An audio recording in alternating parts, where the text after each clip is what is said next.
Well, folks, here we are. We have now entered the hit entertainment era of Thomas, after covering 7 seasons and a spin-off series. This era was where things started to take a turn for the worse for these next few years until the Mattel buyout. However, I don't really hate the hit era as much as a lot of other people do. I dislike it, sure, and it is a decline from the classic era, but it ain't all bad. It started out decently with Season 8. But today, we will be diving into why Seasons 8 through 11 weren't all that good, and why they pale in comparison to Seasons 1 through 7. Now, the reason why I'm doing Seasons 8 through 11 in this video is that I am saving Season 12 for the next video, as I have a lot to say about that dumpster fire of a season. Anyways, let's start from the very beginning.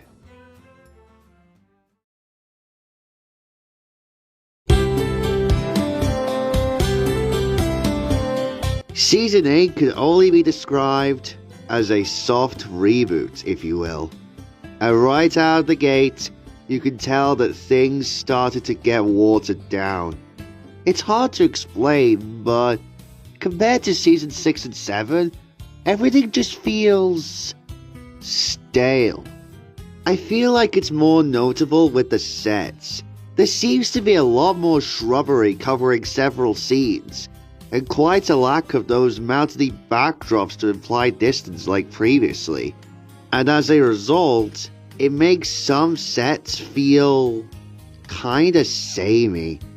The model work is still great though, don't get me wrong. There's plenty of impressive model sequences, like some of the crashes and the storm sequence in Emily's Adventure, and the sound effects are still good for the ears, like the sound effects used in You Could Do It, Toby. But most of the time, the sets range from only just 3 straight tracks on the main line. I do have to admit though, Steve Asquith seems to love doing all different types of camera movements, and I don't blame him. He definitely was a good director. Just not up to snuff with David Mitchell. But then again, he's consistently worked with cameras since Season 1, so I'll give him a pass for that. One of the many things that kinda makes this season a bit flat is the minimal cast. This was the start of making the cast streamlined, with a large chunk of most of the supporting cast tossed aside, in favour of a main cast, which was later named the Steam Team, a name that definitely rolls off the tongue, at least for me personally, but a cast that makes this season a bit empty. Plus, this is the only season of the model series to not introduce a new character, with only a select few characters from Season 6 and 7 appearing at random. And it's not like how most of the characters helped either, as they're all dumbed down for the younger audience. Thanks a lot, Writer's Bible. Thomas took the brunt of these changes personally, but not as drastic as, say, Edward or Toby. But he's just so back and forth with his portrayal. When he's in the spotlight, he just acts like a kid on a sugar rush starting with a decimal point. But when he's not the lead character, he's depicted as the role model that kids should look up to, and helps the engines through thick and thin. I wouldn't mind this persona that much if it weren't for the fact that it's so inconsistent. That being said though, Thomas does have some good eps under his belt, with my favourite of these being Thomas to the Rescue, for reasons that I mentioned in a previous video. Some of the others, though, suffered greatly this season. Edward and Toby pretty much became the old geezers trying to prove themselves. Percy became the baby of the main cast. And Henry, while still being the nature lover he is, just baffles me with how much of a wreck he is with the Express. But Gordon and James stayed pretty much consistent with their classic era selves, and they had some genuinely good episodes under their belts, with Squeak, Rattle and Roll and James Goes Too Far respectively. And Emily, well, I'll go more into this in a future video, but I will say that her character for the hit era leaves me conflicted. That's all I can say. Now let's talk about some other elements, like the narration, because despite all of these changes, Michelangelo stayed on as the narrator this season. But that more or less enthusiastic and calm narration he had in season 7 kinda stuck to him. Which I don't mind, but I feel like it's a step back, especially in the hit era, as he just reads the lines incredibly slow, as if the hit team wanted him to read these lines slowly for the kids to follow. Michael Brandon's narration is okay, I think. It's a step up from season 7, but he just sounds a bit more rushed than he was for season 7. And now for the music. This is the first season with Robert Hartshorn as the composer, and to give him credit where it's due, I really like the music he did for this season. I really like all the new character themes he composed, but not as amazing as Michael Jr.'s character themes. And the songs? Well, I don't have much to comment on with those. Ed Welch gets the point across with the songs.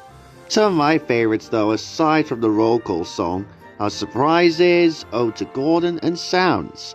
Though the songs will start to blend in with each other as the seasons go on. And now for the episodes.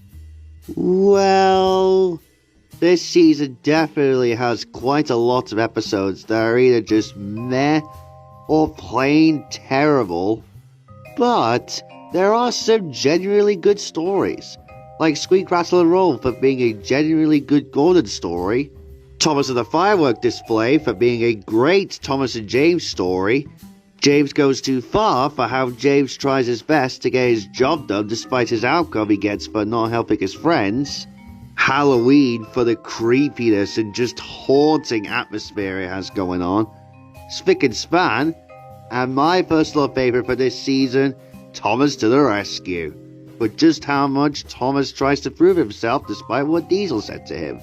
And it is definitely his best episode of the whole hit era next to season 11's Hector the Horrid, which I'll get to soon enough. But some of my least favourite episodes are Percy's New Whistle, Emily's Adventure, for reasons I'll go into in a future video, Henry and the Wishing Tree, and my overall least favourite for this season, Chickens to School. I just cannot stand what happens in this episode. Seriously, you thought that Misty Island Rescue later on made some confusing decisions? Then you haven't seen shit like this. And this ain't the last time we'll see episodes like this. Trust me. So, in conclusion, season 8 is just a decline. It's still a decent season, sure, but definitely a decline from the first 7 seasons. But let's just not fall asleep with these just yet, as we still have 3 more seasons to cover. Mother of God, pray for me.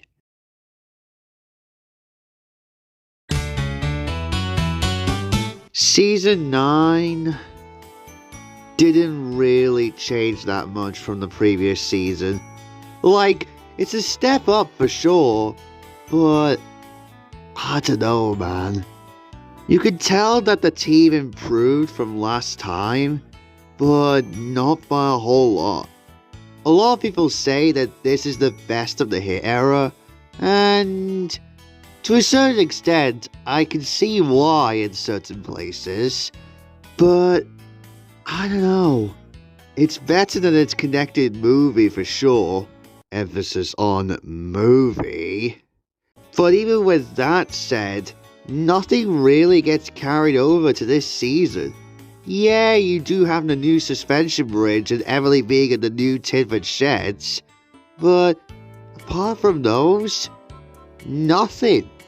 Yeah, the airport does get carried on over into the next season after this one, but still.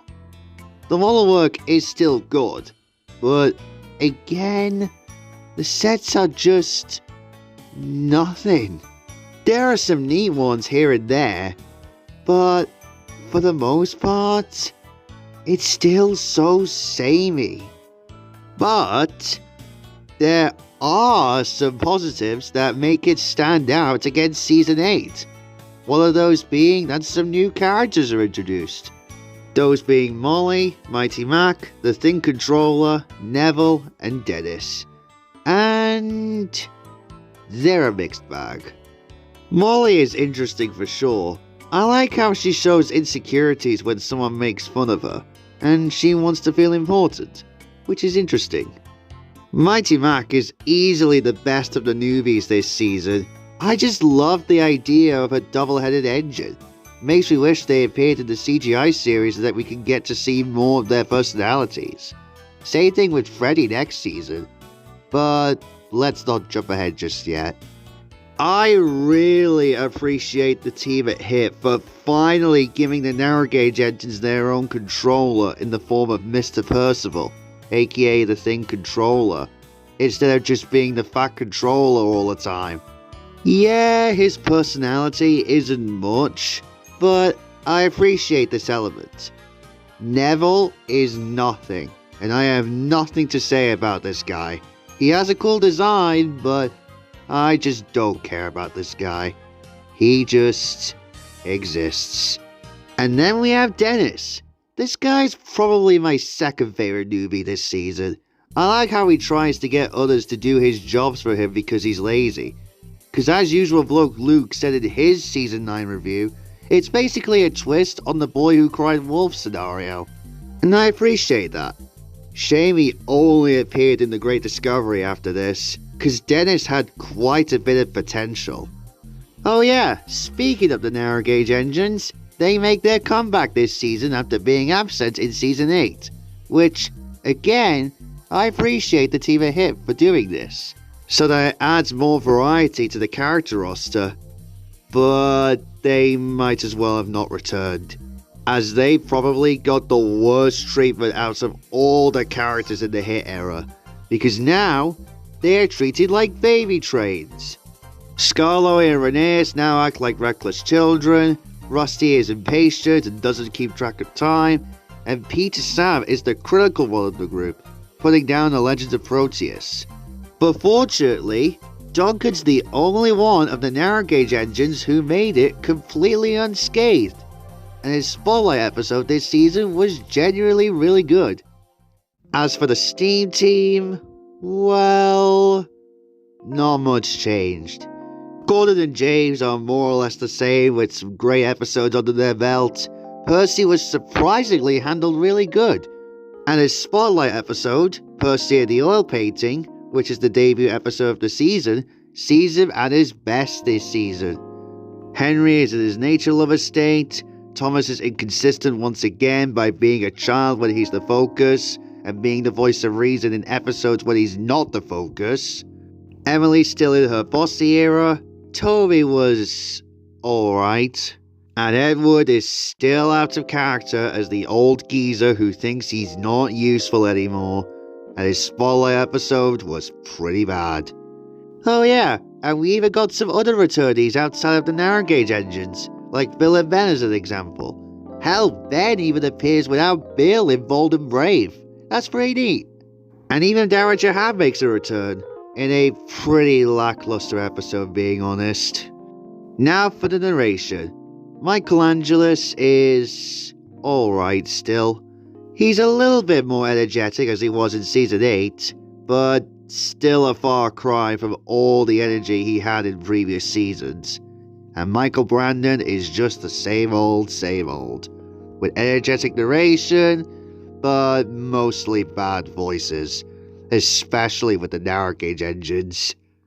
The music is more or less the same as in the last season, not much to say there.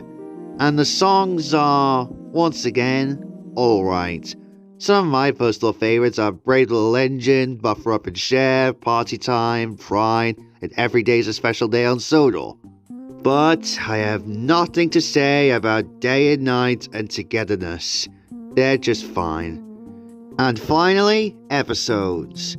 They're more or less the same as Season 8 in terms of quality.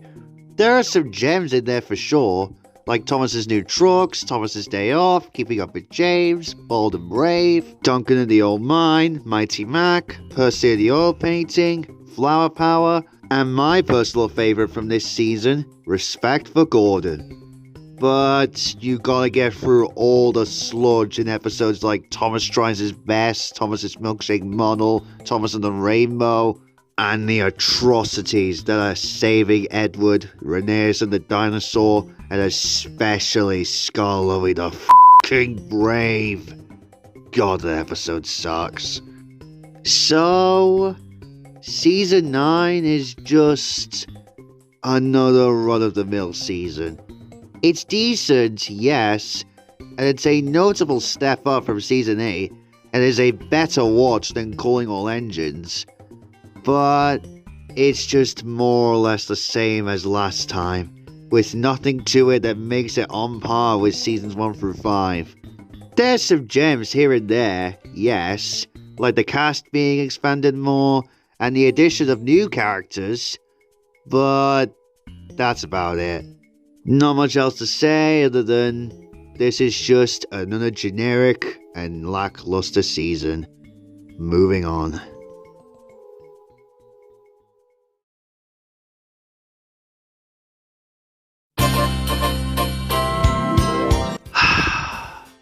Is there anything to say about Season 10? I guess there is. Season 10 is the most nothing season of the whole show. It's not bad per se, but it is easily the worst all-model season of the show. Season 10 just feels like a been there, done that season. Maybe it's because I'm just tired of reviewing the hit era by now, but still. The sets are just, again, nothing. The props are still in good quality, yes, but the sets for the most part, again, are just nothing, with a few exceptions.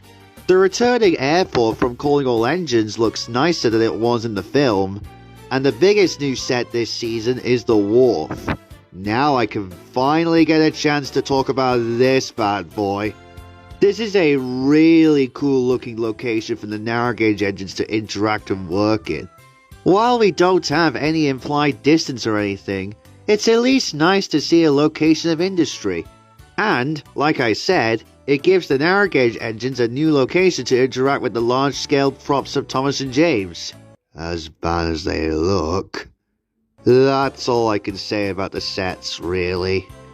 The new characters are alright, I think. Jeremy is fine, I guess. I like his design, but that's all I can really say. Freddy is in the engine, and I like how we have another face to associate the narrow gauge engines with, even if we already have an old and wise character, but I'll get to that. Rocky is a neat looking crane, and it's interesting to watch him in this season knowing that he'll be a constant in the following seasons. But here, he's fine. And then there's Rosie, who I actually really like. I like how she acts as a sisterly figure, always getting on Thomas's nerves like an annoying sister. Really reminds me of Cleo and Kim's relationship with H2O in a way. Speaking of characters, Sir Hadnell is back, albeit in a different light. No longer is he the impulsive and arrogant jerk he was back in Season 4. Now he's taken on Rhaenyra's and Scarlowi's role as the wise one of the group. Which is just utterly confusing. This is literally a personality swap. Of course I am guilty of the headcanon that he matured off screen. But why did they do this? Of course they were trying to stick to the Bible, but come on. There's no point talking about the Steam team on the Narrowgauge engines, as they are more or less the same as in Seasons 8 and 9, save for one. The narration? Well, again, not much to say. Michael Angelis is more or less the same, and Michael Brandon is the same as he's been in the past few seasons. The score is still good though, although kind of lackluster with those brass horns being so constant. And the songs are fine too. Some of my faves are Doing It Right and Navigation, while the rest do their justice and are just fine. And the episodes?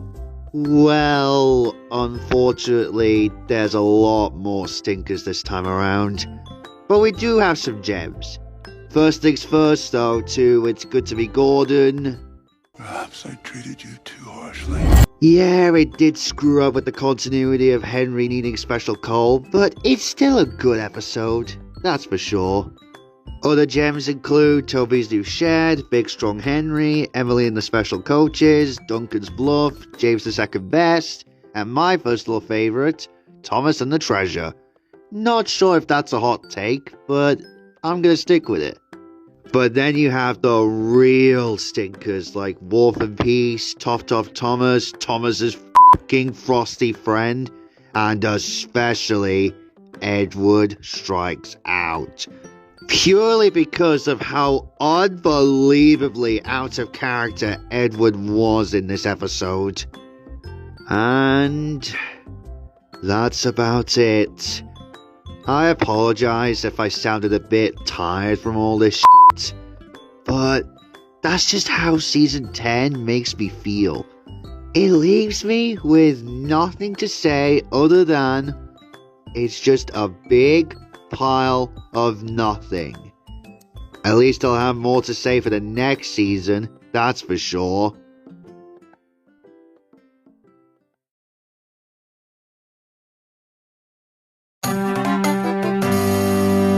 And now we come to the final all-model season of Thomas, Season 11.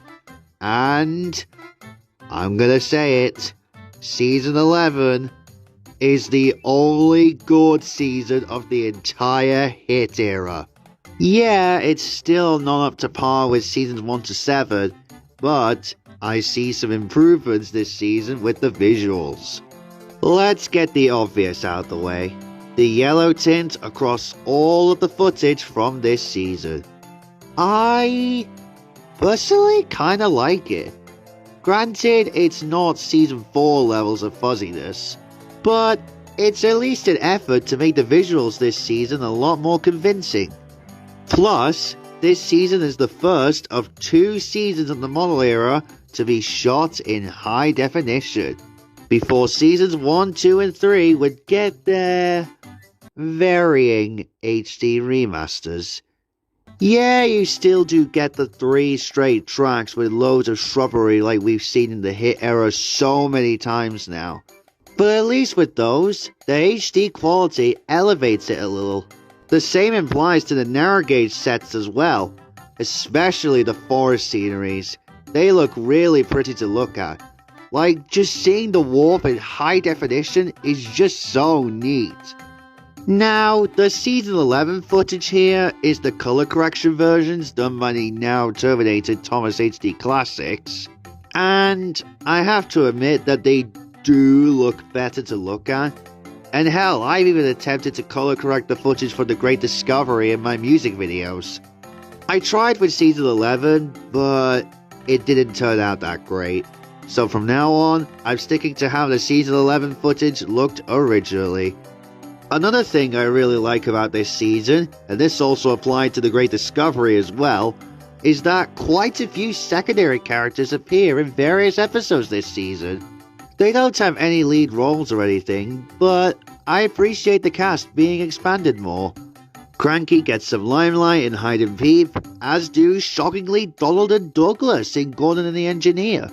Elizabeth makes a few appearances, as does Spencer, and even Arthur makes an appearance in Thomas and the Runaway Car. It's neat seeing these guys make minor appearances.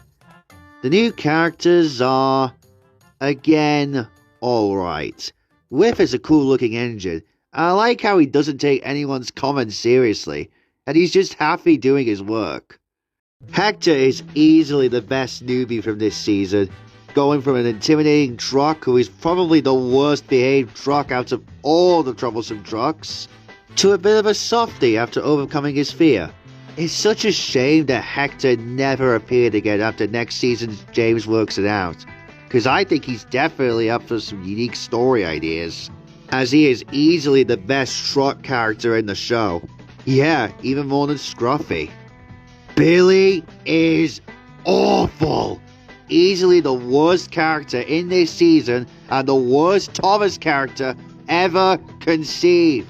All he does is just call Thomas bossy when he's trying to help him out, and then he f***s off. I mean, for God's sake, Ashiva has more going on to her than Billy. And despite how inconsistent she's been lately, at least Meggie, freaking Meggie Spletzer, has more going on than Billy. I would much rather see Nia in terms of Orange Engines, because at least her personality isn't annoying. In fact, it's far from that. But I've already talked about Nia in the Bobo re-review, so there's that. Get this orange off my screen now! Anyways, now moving on to Madge. She's definitely a neat looking character. Again, like Hector, she had quite a bit of potential. But I feel like if they brought her into the CGI series, she would kinda be a bit redundant, as Scarlo and the others were written properly again following their return in Blue Mountain Mystery, whereas in the Hit era, they were just written as baby trains, and needed some sort of mentor. I would have liked it if Brenner considered bringing Madge back regardless, as she's definitely one of the most unique characters in this era. And as for the narration, well, again, not much to say. Michael Angelis is more or less the same as he has been in the last few seasons up to this point. But Michael Brandon wasn't really that bad this season. He does still do some annoying voices, but, I can't believe I'm saying this, but Hector the Horrid may just be his best narrated episode ever, at least in my opinion. Like, his roar for Hector completely shits all over Angelus's. Keep away, roared Hector. Keep away, roared Hector. And there are a few deliveries here that, as much as I hate a certain episode, I can at least get a chuckle out of a line delivery every now and then. Shazam! The music is more or less the same as Season 10, but a step up. But strangely, there is only one song this season, and it's garbage. In fact, it's probably the worst song of the entire show. What is it with this season having two things, a character and a song, be my least favorite thing in the show? Just how? And now for the episodes. The episodes this time are more or less the same as the episode quality as in seasons 8 and 9. Yeah, there are quite a lot of stinkers like that Ginger episode, Toby's Triumph, Scarlo Storms Through, and Thomas and the Big Bang Theory. But then you get some genuinely good stories. Thomas and the Storyteller, Emily's Rubbish, Dream On, Dirty Work, Hector the Horrid, Gordon and the Engineer, Thomas and the Runaway Car, Cool Truckings, and my personal favourite, Thomas in Trouble. So, Season 11 is my favourite season of the Hit era. Yeah, it's not amazing or anything, but it's probably the only hit season where I can watch it without either feeling bored or falling asleep. And I think that the HD visuals help with this.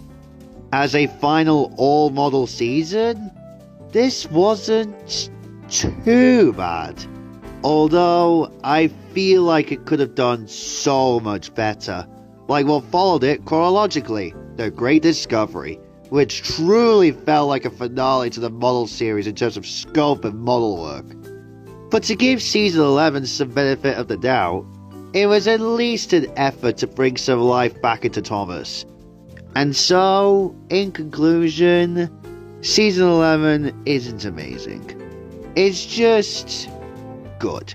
Nothing too special, just good. But tomorrow, we have one hell of a season to cover. Yep, I'm finally going to give you my thoughts on the atrocity that is Season 12. God help me.